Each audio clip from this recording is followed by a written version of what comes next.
ঈদুল আজহা ও গ্রীষ্মকালীন ছুটি এবং ছাত্র আন্দোলনের কারণে ১১২ দিন পর ঢাকা বিশ্ববিদ্যালয়ে শুরু হয়েছে শিক্ষা কার্যক্রম। প্রথম বর্ষ ছাড়া বাকি সব বর্ষের ক্লাস চলছে। ৩০ সেপ্টেম্বর থেকে শুরু হবে প্রথম বর্ষের ক্লাস। সকাল থেকেই শিক্ষক শিক্ষার্থীদের পদচারণায় মুখর হয়ে ওঠে বিশ্ববিদ্যালয় ক্যাম্পাস। দীর্ঘ বিরতির পর ক্লাসে ফিরতে পেরে উচ্ছ্বসিত সবাই। এখন লক্ষ্য সেশন জট ও অন্যান্য ক্ষতি কমিয়ে আনা। ৫ই আগস্ট সরকার পতনের পর ঢাকা বিশ্ববিদ্যালয়ের উপাচার্য, উপ উপাচার্য সহ গুরুত্বপূর্ণ পদে পরিবর্তন এসেছে। কোটা সংস্কার আন্দোলনের মধ্যে গত ১৭ই জুলাই অনির্দিষ্টকালের জন্য বন্ধ ঘোষণা করা হয় ঢাকা বিশ্ববিদ্যালয়।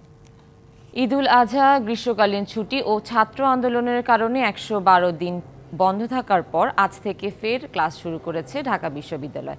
এ নিয়ে আরও জানাতে যোগ দিচ্ছেন সহকর্মী মাহফুজা বৃষ্টি। বৃষ্টি, শিক্ষা কার্যক্রম ও বিশ্ববিদ্যালয়ের পরিবেশ নিয়ে বিস্তারিত জানাবেন। ধন্যবাদ সুনন্দা। প্রথমেই বলতে চাই যে ঢাকা বিশ্ববিদ্যালয় ক্যাম্পাসে আজকে ঈদের মতো আমেজ দেখতে পাচ্ছি আমরা। শিক্ষার্থী যারা আছেন, সাধারণ শিক্ষার্থী, তারা তাদের এই এতদিন পরে প্রায় ৩.৫ মাস এবং ১১২ দিন যেটাই বলেন না কেন, এতদিন পরে নির্বিঘ্নে নির্ভেজালে তারা কিন্তু ক্লাসে আসতে পেরে অনেকটাই খুশি প্রকাশ করছেন। একটু দেখাতে চাই আপনাকে, যেখানে শিক্ষার্থীরা যারা আছেন তারা বিভিন্ন বিভাগে বিভিন্ন শ্রেণীকক্ষে কিন্তু তারা ক্লাস শুরু করেছেন। আর কিছুক্ষণ আগে ক্লাস শুরুর আগে কিন্তু ঢাকা বিশ্ববিদ্যালয়ের উপাচার্য এই ছাত্র আন্দোলনে যারা শহীদ হয়েছেন, আহত হয়েছেন, সকলের সম্মানে তাদের স্মরণে ১ মিনিট কিন্তু নীরবতা পালন করেছেন।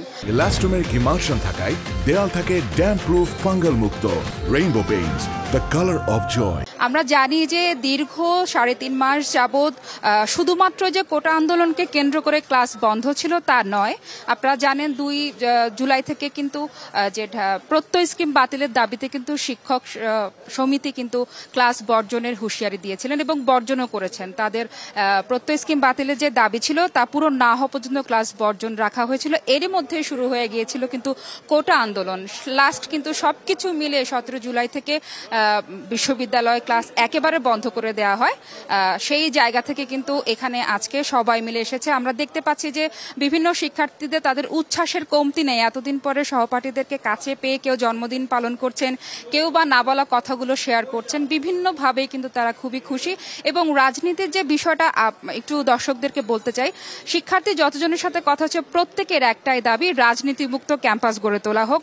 রাজনীতি কোনোভাবেই তারা এই ক্যাম্পাসে, অন্তত ঢাকা বিশ্ববিদ্যালয়ের ক্যাম্পাসে তারা রাজনীতি চায় না। এবং সম্প্রতি আলোচিত যে তোফাজ্জলে মৃত্যুর ঘটনা, পিটিয়ে মারার ঘটনা, সেরকম ঘটনাও তারা আর পুনরাবৃত্তি হোক সেটা চায় না। ক্যাম্পাস রাজনীতিমুক্ত থাকুক এবং ঢাকা বিশ্ববিদ্যালয় যে আতঙ্কের ট্রমায় পরিণত হয়েছে মানুষের মধ্যে, সেটা যেন অচিরেই কেটে যায়, এই প্রত্যাশা সবার। সুনন্দা। বৃষ্টি, ধন্যবাদ আপনাকে।